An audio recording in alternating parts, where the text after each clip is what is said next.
Nghe mà banh mệt à? Banh luôn này.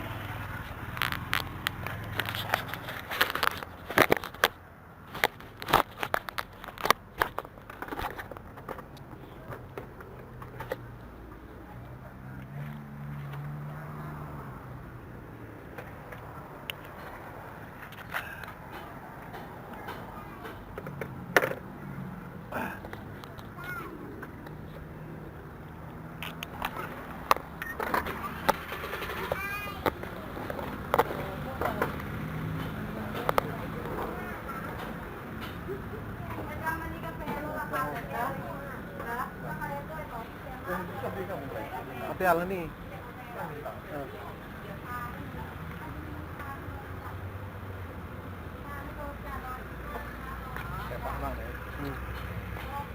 Nhớ hội ta có 3 xoay đấy.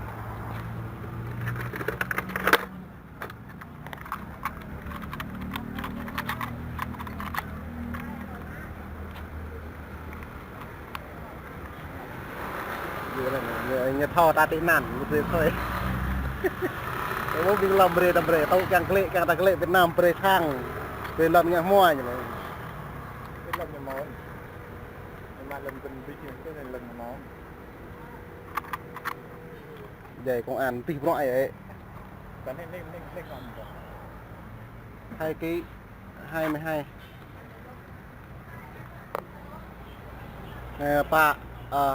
Pak mo.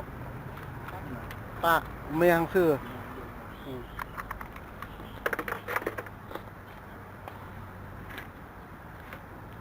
Này là yang tệ à? Cái rồi mời cái mạng bánh này. Cha đang Việt Nam mấy như chị cũng đã lại lôi lên từ nhiều này. Lôi bây giờ này mình lại crụ mình chào này crụ thua tới công sản này hay crụ mà bánh nhau. Đã mới sập mà đi. Sập một chút mà bánh nhau.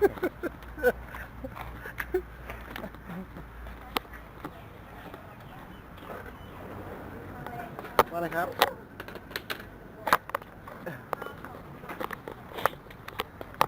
Iya, nih mau pel, iya pel. Chứ biết là mắt mà là bị lẻ á. Pel đây là. Lệ bạn sao nắm phút của mình bà. Pel Sven mới lại. Cái Pel mà.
Anh phải đơn này là dòng tề này đồ này phải yên thản hay mà banh này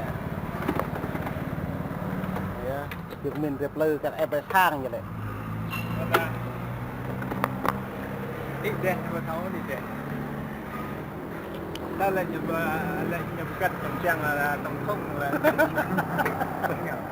lâu đi tập tiệm mạng nhá là cái nhiều khó phải yên nào nhiều khó phải yên thế này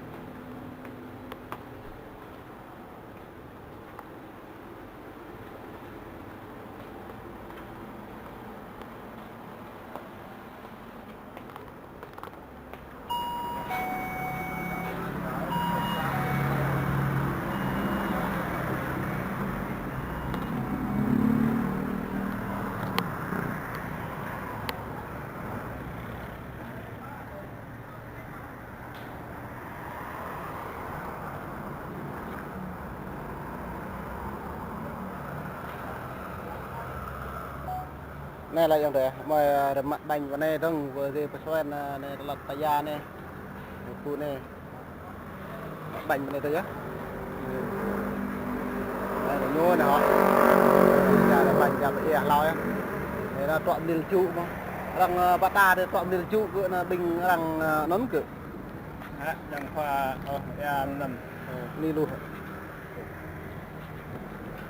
dòng tệ mà một lọ mạ thật là tuyệt mình như này bánh miệt là rong ten mà này là giống như rất là mình bánh này bánh này này cho thùng cạn cạn là tôi xin đồ lát mặt rồi mặt cạn à cạn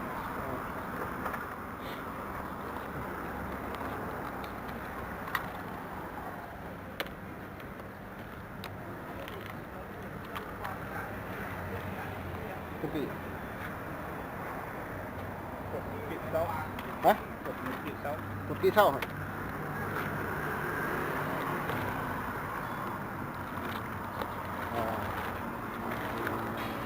rồi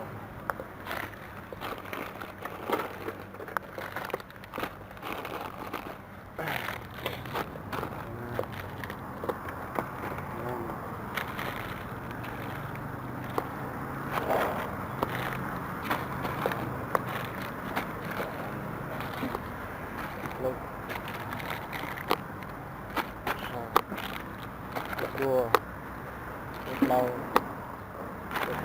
lùm à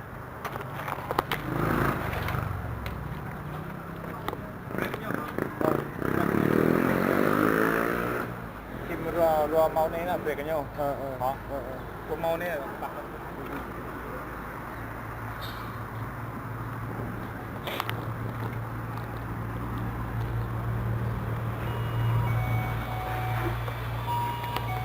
ครับเมื่อไรครับทำมาครับ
เนี่ย